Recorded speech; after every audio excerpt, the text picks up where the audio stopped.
Hello everybody, this is Kirby over yonder, and these are my top 10 Adventure Time Season 2 episodes. Had a bit of a tough time debating between two episodes for the number 10 spot, but otherwise this was a pretty easy list to make. Speaking of which, at number 10 we have To Cut a Woman's Hair. To Cut a Woman's Hair is an episode with a lot of things going for it. For one, it's a really fast-paced episode. As stupid as it is, Jake being sucked into this witch's butt gives Finn a ticking clock. And because of said ticking clock, the episode isn't able to spend too much time on one given scene, resulting in an episode with a ton of variety. Thurup Van Orman does a great job as the Tree Witch. I love just how obnoxiously condescending he is towards Finn, but this is also just a really funny episode in general. This whole bit with the princess who died of baldness just gets me every time. It's classic Adventure Time.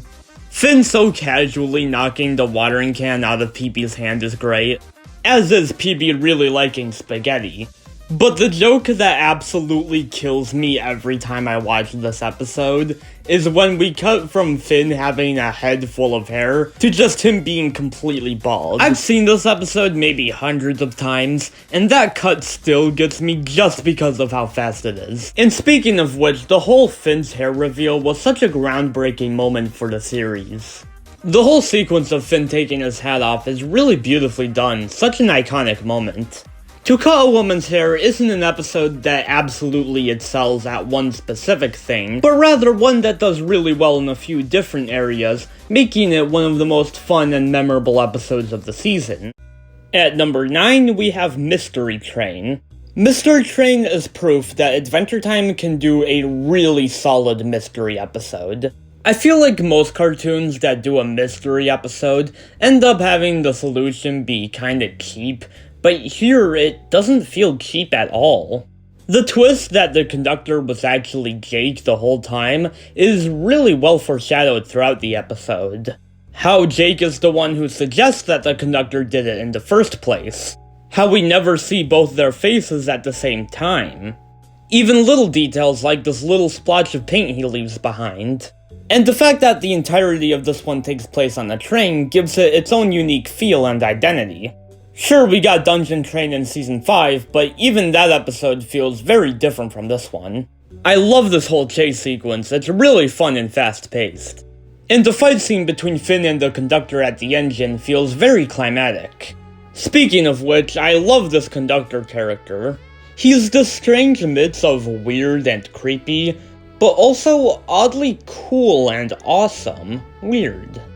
And while I already went into more detail about this in my Season 2 retrospective, I still think it's really cool that the show actually let Finn age. It's not something they had to do, but really shows that the show cares about making us feel like Finn is getting more mature.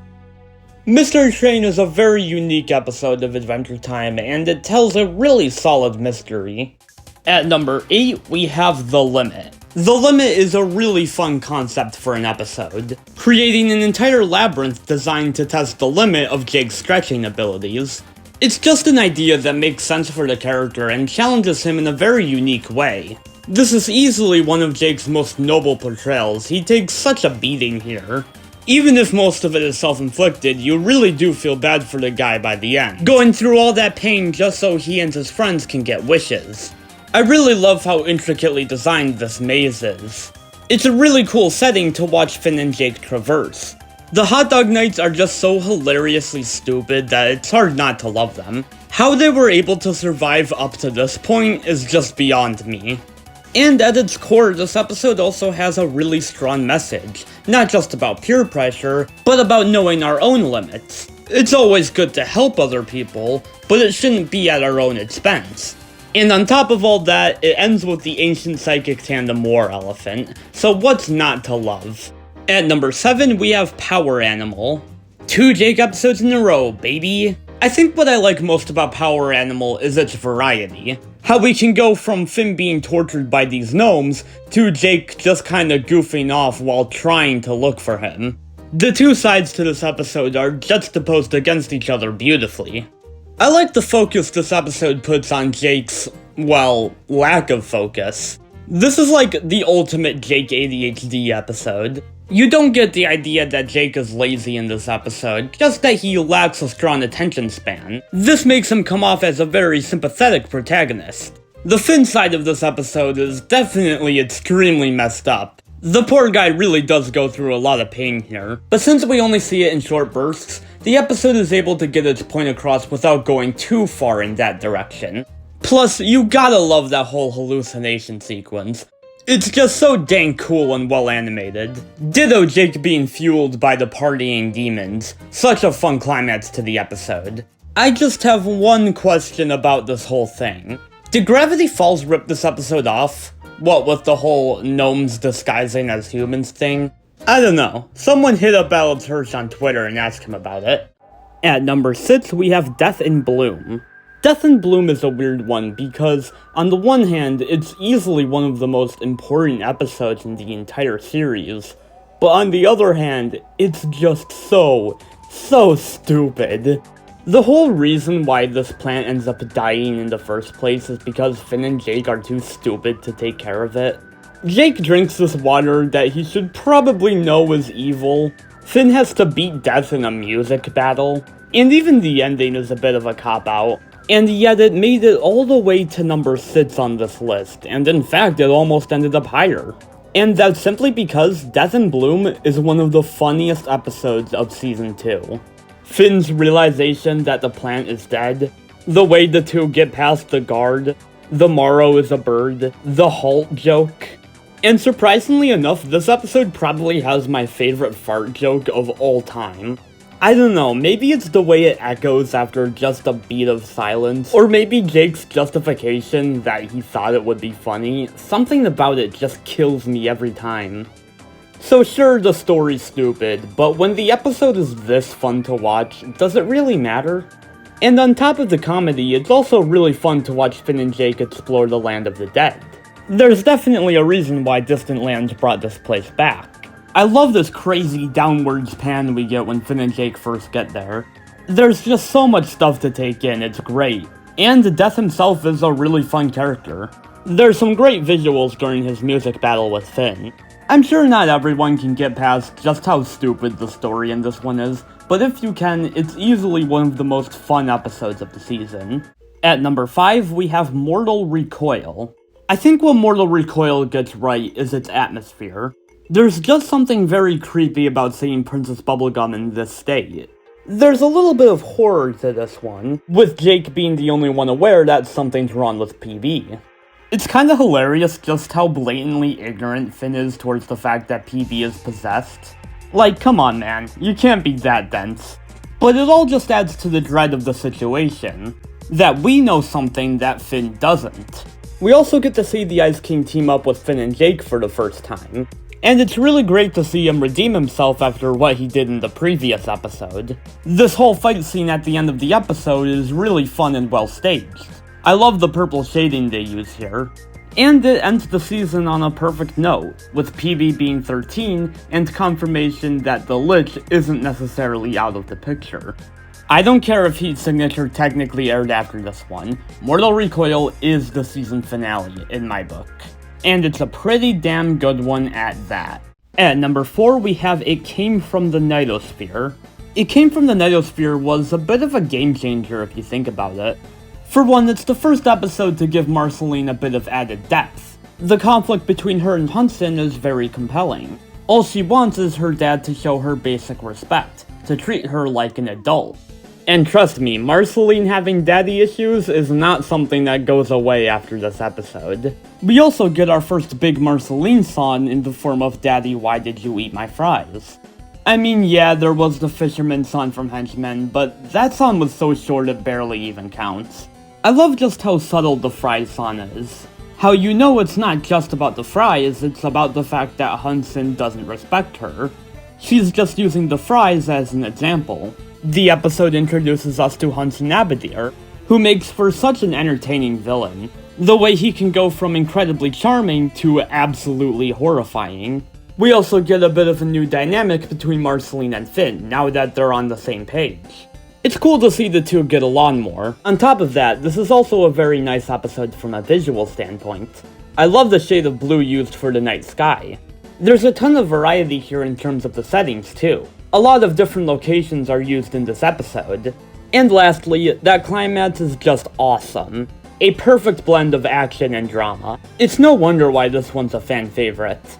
At number 3, we have Susan Strawn. Susan Strawn is the most introspective episode from the first 2 seasons. I love seeing this existential side to Finn's character. The part of him who feels like an outcast for seemingly being the only human left on Ooo. It's an idea that, up to this point, hasn't really been explored yet. And it's interesting to see how he'd react to there being other humans, how protective he is of his people. Susan herself is just adorable. Her childlike naivete combined with her mostly gibberish talk makes her an incredibly endearing character. Also, it's nice to see more buff women in animation. Thanks, Encanto. The sun in this episode is really nice as well. Love the use of lighting here. And I love the conflict to this episode, in that it's Finn defending his found family from what might be his biological family. Also, "they learned how to learn" is a classic Adventure Time line. I love the ending to this one too.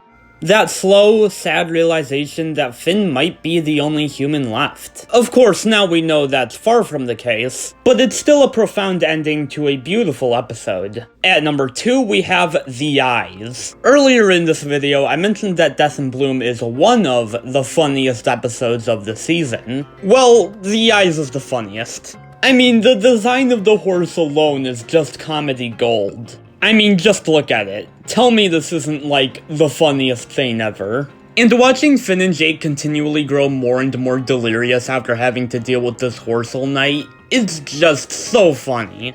I don't understand why Finn and Jake are so bothered by this horse watching them, but man, it makes for some good comedy. Jake suggesting that they kill the horse is so dark, it gets me every time. I also love the use of Finn and Jake being off-model for most of this episode. It's a great way to emphasize just how sleep-deprived the two are. It doesn't come across as off-putting like in a certain other episode. And man, doing this list has made me realize just how much I love nighttime visuals in Adventure Time. Have an episode take place at night and I'll instantly love it, I guess. That's the rule. Also, shoutouts to that montage at the beginning of the episode. It's really fun and also does a good job foreshadowing the ending of the episode. But oh man, I haven't even gotten to my favorite part of the episode yet. This whole scene of Finn kicking the horse is just glorious. I love just how overly dramatic it all is, as well as the disgusting way that the Ice King comes out of the horse. It's just perfect. I also love the reveal here, that Ice King was only doing this so that he could learn how to be happy. It's a genuinely really sad ending and is juxtaposed against the rest of the episode beautifully. A perfect episode all in all. And my favorite Adventure Time Season 2 episode is Mortal Folly. Much like it came from the Nightosphere, Mortal Folly is in many ways a game changer for Adventure Time. I mean, it's the very first Lich episode. That alone makes it a worthy contender for the single most important episode in all of Adventure Time. And man, I love the Lich's portrayal here. He is in no way a silly cartoon villain. He is a pure representation of everything evil, and I love it.